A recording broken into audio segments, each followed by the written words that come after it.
Rise and Shine Pilipinas, it's 5:27 ayon sa Philippine Standard Time at kasama nyo nga po ang Panahon TV.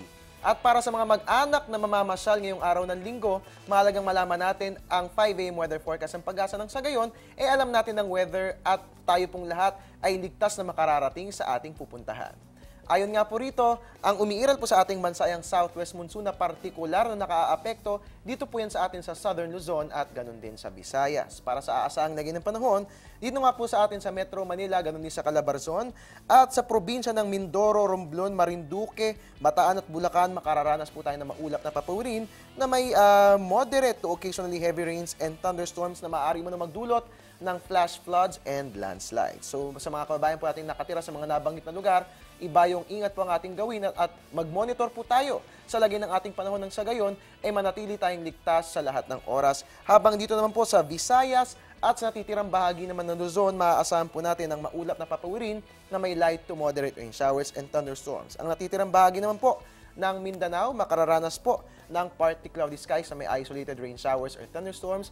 Fair weather nga po yan mga kababayan. Pero kahit fair weather po yan, patuloy po ang aming paalala, dalhin po natin ang ating mga panangga sa ulan. Ngayon naman silipin natin, ano nga ba yung mga naitala natin na minimum and maximum temperature? Unahin po natin ang ating minimum temperature. Meron po tayong 25.5 degrees Celsius, naitala po natin yan ng 5 AM. Ang maximum naman ay 30.2 degrees Celsius, naitala po natin yan ng 1:50 PM.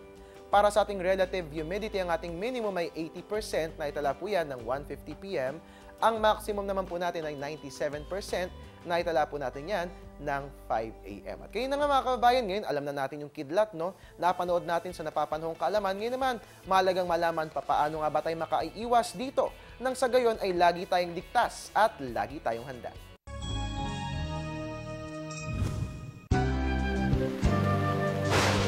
Kaakibat ng mga pag-ulan, ang pagkidlat at ang mga panganib na dala nito sa atin.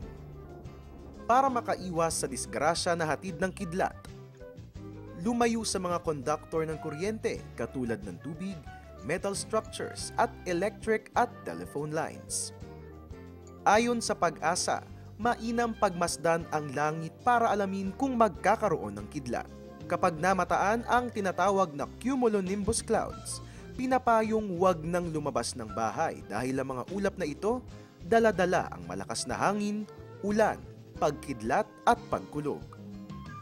Umiwas sa mga matataas na bagay katulad ng mga puno dahil ang mga ito ang unang tinatamaan ng kidlat.